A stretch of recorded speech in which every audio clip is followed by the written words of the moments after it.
ہر شخص کی ضرورت ہے کھانا پینا ہوا. تو کھانا جب بھی ہم کھائیں یا کوئی بھی چیز کھانے کی ہم کھائیں تو ہم اپنی عادت بنائیں کہ بسم اللہ پڑھ کر کھائیں. ایک حدیث مبارکہ کا مفہوم ہے کہ اللہ کے محبوب صلی اللہ علیہ وسلم نے فرمایا کہ جب انسان گھر میں داخل ہوتا ہے اور پڑھتا ہے بسم اللہ الرحمن الرحیم، اور پھر جب کھانا تناول کرتا ہے پھر کہتا ہے بسم اللہ الرحمن الرحیم، تو شیطان اپنے ساتھیوں سے یوں کہتا ہے کہ اس نے گھر میں داخل ہوتے ہوئے بسم اللہ پڑھ لی اور کھانا کھاتے ہوئے بسم اللہ پڑھ لی، تو اب اس گھر میں نہ ہمارے لیے قیام کی جگہ ہے نہ طعام کی جگہ ہے. تو وہ شیطان اپنے ساتھیوں کے ساتھ وہاں سے رخصت ہو جاتا ہے.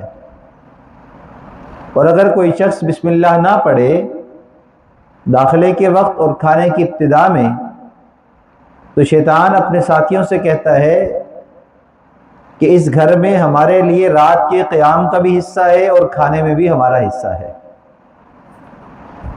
تو معلوم یہ ہوا کہ ہمارے گھروں کے فساد کی بہت بڑی وجہ یہ ہے کہ ہم گھر میں داخل ہوتے ہوئے اور کھانا کھاتے ہوئے بسم اللہ کا اہتمام نہیں کرتے. اگر ہم بسم اللہ پڑھنے کا اہتمام کر لیں تو بہت سارے ایسے کام کہ جس کی وجہ سے ہم مشکلات کا شکار ہوتے ہیں ہمارے لیے آسانی ہو سکتی ہے. ہر کام میں ہی بسم اللہ پڑھنے کی عادت بنانا ضروری ہے.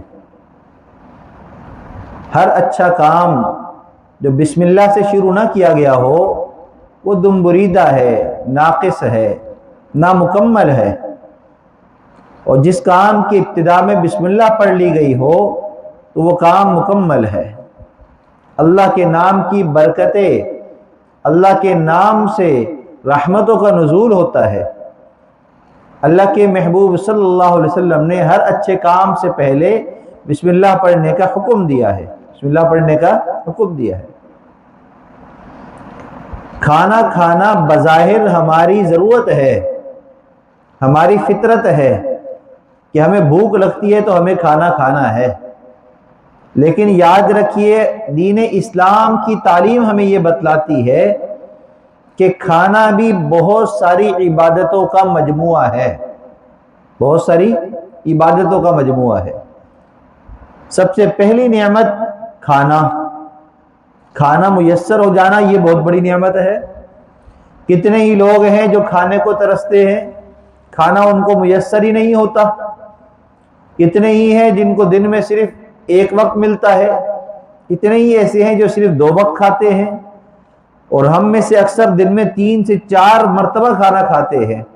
تو کھانے کا میسر ہونا یہ بہت بڑی اللہ کی نعمت ہے.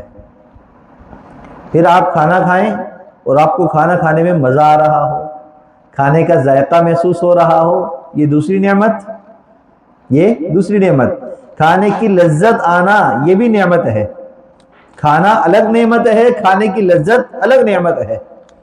اور پھر ہم اپنے پیسوں کا کھانا کھا رہے ہیں، اپنے گھر میں کھانا کھا رہے ہیں، عزت کے ساتھ کھانا کھا رہے ہیں، یہ تیسری نعمت کہ عزت سے کھانا مل رہا ہے. ہمیں چلتے پھرتے کھانا نہیں پڑتا، ہمیں کسی کے آگے ہاتھ کھلانے نہیں پڑتے، ہمیں کہیں روڈ کے کنارے پر بیٹھ کر کھانا نہیں پڑتا، بلکہ ہمیں اچھے طریقے سے بیٹھ کر صاف ستھری جگہ اپنے گھر میں اپنے کمرے میں بیٹھ کر ہمیں کھانا مل رہا ہے. یہ بھی اللہ تعالیٰ کی نعمت ہے. اسی طریقے سے کھانے کے لیے بھوک کا لگنا یہ بھی اللہ کی نعمت ہے کہ ہمیں بھوک لگتی ہے، ہمیں طلب پیدا ہوتی ہے کہ ہم کھانا کھائیں. یہ بھی اللہ کی بہت بڑا انعام ہے، معمولی نعمت نہیں ہے. کتنے ہی ایسے لوگ ہیں جو ایسی بیماریوں میں مبتلا ہو جاتے ہیں یا ان کی عمر کا ایسا حصہ ہوتا ہے کہ بھوک لگنا بند ہو جاتی ہے. تو بھوک نہ لگنا یہ بھی ایک محرومی ہے. بہت ساری نعمتوں سے انسان محروم ہو جاتا ہے. بھوک لگنا، کھانے کی طلب ہونا یہ بھی اللہ کا انعام ہے، اللہ کی طرف سے نعمت ہے. اور پھر کھانا عافیت کے ساتھ مل جانا. آپ کو اس کے لیے کوئی حرام کام کرنا نہیں پڑا، آپ کو اس کے لیے بہت مشقت اٹھانی نہیں پڑی، آپ کو اس کے لیے لائنوں میں لگنا نہیں پڑا، عافیت کے ساتھ کھانا آپ کو مل رہا ہے، گھر بیٹھے آپ کو کھانا مل رہا ہے، دوستوں کے ساتھ بیٹھ کر آپ کھانا کھا رہے ہیں، آپ بھائیوں کے ساتھ بیٹھ کر کھانا کھا رہے ہیں، گھر والوں کے ساتھ دسترخوان بچھا کر آپ کھانا کھا رہے ہیں۔ یہ کھانے کی نعمتیں اگر ہم گنتے چلے جائیں تو بے شمار نعمتیں ہیں جو صرف کھانا کھانے کے وقت میں ہمیں حاصل ہو رہی ہیں۔ اور جتنی یہ نعمتیں میں نے آپ کو گنوائی ہیں یہ سارے عمل اللہ کے ہاں عبادت ہے۔ اگر انسان یہ نیت کر لے کہ میں اللہ کی نعمت کو کھا رہا ہوں، یا اللہ تیرا شکر ہے، یا اللہ تیرا شکر ہے۔ تو نعمت کے مل جانے پر شکر ادا کرنا یہ ایمان والوں کی علامت ہے۔ نعمت کے مل جانے پر اکڑ دکھانا، ناشکری کرنا، الحمدللہ نہ کہنا، بسم اللہ پڑھ کر نہ کھانا، یہ شیطانی عمل ہے، ناشکرہ والا کام ہے، اللہ کے دشمنوں والا عمل ہے، کیونکہ شیطان اللہ کا دشمن ہے، اور جو بھی جس کام میں بسم اللہ نہیں پڑھتا وہاں شیطان کا عمل دخل ہو جاتا ہے۔ گھر میں داخل ہوئے بسم اللہ نہیں پڑھی، شیطان کا عمل دخل ہوا۔ کیسے ہوا؟ اب آپ گھر میں بیٹھے ہیں، آپ کو وسوسے آ رہے ہیں، آپ کو گندے خیالات آ رہے ہیں، آپ جو ہے ڈراموں فلموں کی طرف مائل ہو رہے ہیں، آپ گناہ کے کام کر رہے ہیں، بات بات پر گالی بک رہے ہیں، برے انداز سے لوگوں سے بات چیت کر رہے ہیں۔ یہ کس بات کی علامت ہے؟ کہ آپ نے گھر میں داخل ہوتے ہوئے بسم اللہ نہیں پڑھی، لہذا آپ گھر کے اندر مختلف طریقے سے ڈانٹ ڈپٹ ہو رہی ہے اور زبان کا غلط استعمال ہو رہا ہے، اللہ کی ناراضگی کا سبب بنا ہوا ہے۔ لہذا گھر میں داخل ہوتے ہوئے بسم اللہ پڑھ لینی چاہیے تاکہ شیطان کے شر سے محفوظ ہو جائیں، شیطان کے شر سے محفوظ ہو جائیں۔ کھانا دسترخوان بچھا کر کھانا یہ سنت ہے۔ کھانے کا ادب یہ ہے کہ سب گھر والے ساتھ بیٹھ کر کھانا کھائیں۔ کھانے کا ادب یہ ہے کہ کھانا کھاتے ہوئے پلیٹ میں اپنے سامنے سے لقمہ لینا۔ کھانے کا ادب یہ ہے کہ انسان کھانا کھاتے ہوئے اس کھانے میں عیب نہ نکالے، اس کی برائی نہ کرے، کھانا اچھا نہیں ہے، یہ کیا پکا لیا، ذائقہ صحیح نہیں ہے، مجھے یہ پسند نہیں ہے، یہ باتیں کھانے کے سامنے نہ کرے، یہ ناشکری والی بات ہے۔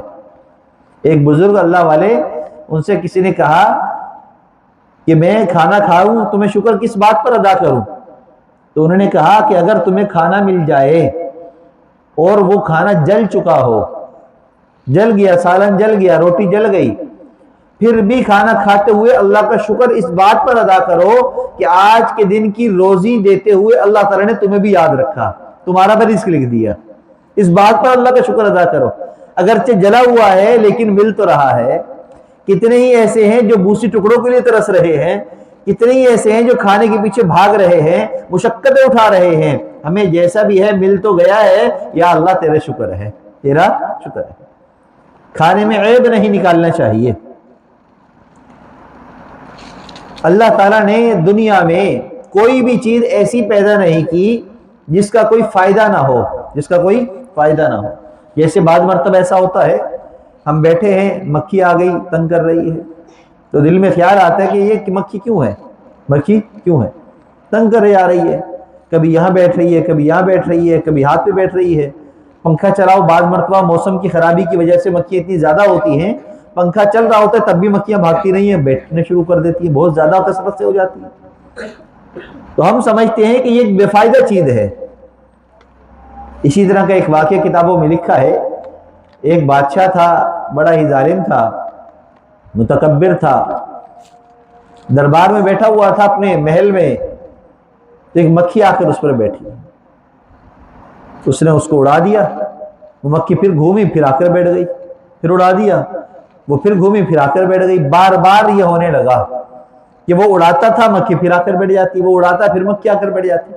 جب تنگ آ گیا تو کہنے لگا کہ یہ مکھی کو اللہ نے کیوں پیدا کر دیا ہے، اس کا کیا فائدہ ہے، بے فائدہ چیز بنا دی۔ تو اس کے دربار میں ایک عالم بزرگ بیٹھے ہوئے تھے، وہ کہنے لگے کہ اللہ تعالیٰ نے کوئی بھی چیز بے فائدہ پیدا نہیں کی، ہر چیز کا اللہ نے کوئی نہ کوئی فائدہ رکھا ہے۔ اور پھر کہنے لگے کہ مکھی کا صرف یہ ایک ہی فائدہ کافی ہے کہ تم جیسے ظالم اور سرکش اور متکبر بادشاہ کے ناک پر یہ مکھی آ کر بیٹھ گئی۔ تو اللہ تعالیٰ تمہیں یہ بتلانا چاہتے ہیں کہ تم جتنا ہی ظلم کر لو، تکبر کر لو، تم میں اتنی طاقت بھی نہیں ہے کہ اپنے اوپر بیٹھنے والی مکھی کو تم اڑا سکو، اس کو تم ہٹا سکو۔ تم مکھی سے اتنا تنگ آ گئے کہ وہ بار بار تمہاری ناک پر بیٹھ رہی ہے اور تم لوگوں کے سامنے متکبر بنے ہوئے ہو۔ تو مکھی کی پیدائش کی یہ ایک ہی وجہ کافی ہے کہ تم جیسے بادشاہ کو اللہ یاد کرا دیا کہ وہ مکھی کو بھی وہ نہیں بھگا سکتا، مکھی کے سامنے بھی مجبور ہے۔ تو کوئی بھی چیز اللہ نے بے فائدہ پیدا نہیں کی۔ ہمیں ہر حال میں اللہ کا شکر ادا کرنا چاہیے، ہر حال میں اللہ کا شکر ادا کرنا چاہیے۔ آج ہم کھانا کھاتے ہیں، کھانے کے عیب نکالتے ہیں، نہ ہم پہلے بسم اللہ پڑھتے ہیں، نہ ہم کھانے کے بعد کی دعا پڑھتے ہیں۔ کھانا شروع کریں بسم اللہ وعلی برکت اللہ دعا پڑھیں۔ اگر شروع میں بسم اللہ پڑھنا بھول گئے، کھانا کھا لیا، 2 لقمے کھا لیے، 1 روٹی کھا لی، پھر یاد آیا، پھر پڑھیں بسم اللہ اولہ و آخرہ۔ کھانا کھا لیا، آخری لقمہ ہے، اور آخری لقمہ اٹھاتے ہوئے ایک دم یاد آیا میں نے تو بسم اللہ ہی نہیں پڑھی تھی، پھر فوراً پڑھے بسم اللہ اولہ و آخرہ، آخری لقمہ کھا لیں۔ جب کھانا کھا لیا اس کے بعد کیا کریں؟ الحمدللہ۔ یہ تو ایک عمومی دعا ہے، ہر نعمت کے ملنے پر پڑھنی چاہیے۔ کھانے کے بعد کی دعا کیا ہے؟ الحمدللہ الذی اطعمنا وسقانا وجعلنا من المسلمین۔ بسم اللہ سے کھانا شروع کریں، الحمدللہ پہ ختم کریں، تو اس کھانا کھانے کی برکتیں آپ کو ایسی محسوس ہوں گی کہ دل کے اندر عبادت کا جذبہ پیدا ہوگا، نیکی کی طرف دل راغب ہوگا، اچھا کام کرنے کو دل چاہے گا، اچھا کام کرنے کو دل چاہے گا۔ اور ایک صحابی فرماتے ہیں کہ میں کھانا کھا رہا تھا اور کھانے کے شروع میں بسم اللہ پڑھنا بھول گیا، بالکل آخری لقمے پر جا کر یاد آیا کہ میں نے بسم اللہ نہیں پڑھی، تو میں نے فوراً بسم اللہ پڑھ لی آخری لقمے سے پہلے۔ تو اللہ کے محبوب نے جب یہ دیکھا تو مسکرائے۔ میں نے پوچھا کہ یا رسول اللہ آپ کیوں مسکرائے؟ آپ نے فرمایا کہ تمہارے ساتھ ابتدا سے شیطان کھانے میں شریک تھا، جیسے تم کھا رہے تھے وہ بھی ساتھ ساتھ کھا رہا تھا، لیکن جیسے ہی تم نے بسم اللہ پڑھی تو شیطان کا کھانے میں سے حصہ ختم ہو گیا، وہ جو کھایا تھا سارا الٹی کر کے یہاں سے دفع ہو گیا، یہاں سے ذلیل ہو کے چلا گیا۔ اور اگر آپ بسم اللہ نہیں پڑھتے تو آخری لقمے تک شیطان آپ کے ساتھ کھاتا ہے، اور جس کھانے میں شیطان شامل ہوتا ہے اس کھانے کی نحوست ہوتی ہے، وہ کھانا بے فائدہ ہوتا ہے، انسان کے نقصان کا سبب بنتا ہے۔ پیٹ میں درد ہو گیا، سر میں درد ہو گیا، کھانا کھا لیا جی متلی ہو رہا ہے، کیوں ہو رہا ہے؟ بسم اللہ نہیں پڑھی تھی۔ تو ہم کوشش کریں کہ ہر کام سے پہلے بسم اللہ پڑھنے کا اہتمام کریں، بسم اللہ پڑھنے کا اہتمام کریں۔ امام راضی رحمۃ اللہ علیہ بہت بڑے اپنے وقت کے امام گزرے ہیں، انہوں نے قرآن پاک کی ایک تفسیر لکھی ہے، تفسیر کبیر، تفسیر کبیر۔ اس تفسیر کبیر میں ایک واقعہ لکھا ہے، سورۃ الفاتحہ کی تفسیر لکھی، الحمدللہ رب العالمین، تمام تعریفیں اللہ کے لیے ہیں جو تمام جہانوں کا پروردگار ہے۔ اس آیت کی تفسیر میں ایک واقعہ لکھا ہے کہ بغداد کے ایک بزرگ تھے جو خود اپنا واقعہ سناتے ہیں، کہتے ہیں کہ میں شام کا وقت تھا، سیر کے لیے گھر سے باہر نکلا، قریب ہی دریائے دجلہ تھا، دریائے دجلہ کے قریب میں ٹہل رہا تھا، چہل قدمی کر رہا تھا کہ میں نے دیکھا کہ ایک بچھو ہے۔ اب بچھو جو ہے عام طور پر زہریلا ہوتا ہے، نقصان پہنچاتا ہے، تو میں نے دیکھا کہ یہ بچھو تو ادھر ادھر کہیں کسی کو نقصان نہیں پہنچا رہا، یہ کر کیا رہا ہے؟ تو میں نے دیکھا کہ بچھو کے منہ میں کوئی چیز ہے، اور وہ یوں دریا کے کنارے پر چلتے چلتے دریا کے پانی کے قریب آ گیا، تو پانی میں نے دیکھا کہ وہاں ایک کچھوا ہے، یہ بچھو اس کچھوے کی پیٹھ پر چڑھ گیا اور وہ کچھوا پانی میں چلنے لگا۔ اب میں حیران، یہ کیا ماجرا ہے؟ تو میں یہ دیکھنے کے لیے کہ یہ بچھو کہاں جاتا ہے، تو میں نے ایک کشتی کرائے پر لی اور میں اس پر سوار ہوا، پانی میں سفر شروع کیا۔ دوسرے کنارے پر جب پانی کے میں پہنچا دریا کے، تو وہاں پر دیکھا کہ کچھوا بھی وہاں پر ہے، اور کچھوا کنارے پر آیا، بچھو اس کے اوپر سے اتر گیا اور اس کے منہ میں کوئی چیز ہے کھانے کی، اور بچھو اس کو لے کر چل رہا ہے، پھر میں کیا دیکھتا ہوں کہ وہ بچھو چلتے چلتے دور چلا گیا، جہاں پر جنگل ہے، درخت ہیں، وہاں پر چلا گیا، اور میں بھی اس کے پیچھے پیچھے جاتا ہوں، اس کو دیکھ رہا ہوں۔ جب میں وہاں پہنچا تو میں نے کیا دیکھا کہ بچھو درخت پر چڑھا اور درخت کے اوپر ایک سوراخ سا تھا، اس سوراخ کے اندر اس نے وہ کھانے کی چیز کو ڈال دیا، اور پھر بچھو وہاں سے واپس آیا اور دوبارہ کچھوے کی پیٹھ پر چڑھا، اور پھر کچھوے نے اس کو دریا پار کرا دیا۔ تو میں نے درخت پر چڑھ کر دیکھا تو وہاں پر اللہ تعالیٰ کی مخلوق ہے جو اپنا منہ کھولے ہے۔ بچھو نے وہ کھانے کی چیز اس کو کھلائی اور پھر وہاں سے روانہ ہو گیا۔ تو میں حیران رہ گیا، یا اللہ تیری کیا قدرت ہے، تیری کیا شان ہے۔ وہ بچھو کہ جو ڈنگ مارتا ہے، زہریلا ہوتا ہے، اس کو تو نے کسی کے رزق پہنچانے پر ڈیوٹی پر لگایا ہوا ہے۔ تو اللہ تعالیٰ نے کوئی چیز بھی بیکار بے فائدہ پیدا نہیں کی، ہر چیز کا کوئی نہ کوئی فائدہ ہے۔ ہاں، اس نقصان والی چیز سے اگر ہم بچنا چاہتے ہیں تو اللہ کے محبوب نے ہمیں طریقہ یہ بتلایا ہے کہ اپنے ہر کام سے پہلے بسم اللہ پڑھ لیا کرو، تم شیطان کے شر سے محفوظ ہو جاؤ گے، بری چیزوں کے نقصان سے محفوظ ہو جاؤ گے۔ ہم نے بسم اللہ پڑھنے کی عادت کو چھوڑ دیا، جس کی وجہ سے ہم نقصان سے دوچار ہیں۔ تو کیا ہی اچھا ہو کہ آج سے ہم اپنی یہ ترتیب بنائیں کہ ہم خود بھی بسم اللہ پڑھنے کا اہتمام کریں اور اپنے بچوں کو بھی بسم اللہ پڑھنے کی تلقین کریں، اور کھانے کو ہم سنت کے مطابق کھانے کا اہتمام کریں۔ کیا مطلب؟ صبح بچوں نے اسکول جانا ہے، جلدی سے ناشتہ کیا، بھیج دیا، دوپہر میں کھانے کی کوئی ٹائمنگ نہیں ہے، کوئی کسی ٹائم کھا رہا ہے، کوئی کسی ٹائم کھا رہا ہے، تو شام کے وقت میں گھر میں ایک وقت ایسا بنائیں، شام کا وقت، کہ اس میں سب کھانا میں ساتھ بیٹھے، دسترخوان بچھا کر بیٹھے، ماں باپ بھی، بیٹے بیٹیاں بھی، سارے ایک ساتھ ایک دسترخوان پر بیٹھ کر کھانا کھائے۔ اس سے فائدہ کیا ہوگا کہ ایک تو سب کی ملاقات ہو جائے گی گھر میں، ایک دفعہ ایک دوسرے کی الیک سلیک ہو جائے گی گھر میں، ایک ساتھ دسترخوان پر بیٹھیں گے تو اس کی کھانے میں برکت ہوگی۔ بسم اللہ پڑھ کر کھائیں، دسترخوان بچھا کر کھانا بھی سنت، ساتھ مل کر بیٹھ کر کھانا کھانا بھی سنت، پھر بسم اللہ پڑھیں گے تو اس کی بھی برکتیں ہوں گی۔ گھر کا سربراہ ہے، اب دسترخوان پر بیٹھنے کا ادب کیا ہے؟ کھانا لگ گیا، سب کھانا کھانے بیٹھ گئے۔ اب ہمارے ہاں یہ ہوتا ہے کہ چونکہ ہمیں تہذیب طریقہ نہیں ہوتا تو بس بیٹھے اور کھانا شروع کر دیا۔ نہیں، گھر کا جو بڑا ہے پہلے وہ کھانا شروع کرے گا، پھر سب کھانا شروع کریں گے۔ چھوٹوں کے سامنے بڑا اگر بیٹھا ہو تو چھوٹے انتظار کریں اس بات میں کہ بڑا پہلے کھانا شروع کرے، وہ کھانا نکالے، جب وہ نکالنا شروع کرے تو پھر ہم نکالنا شروع کریں۔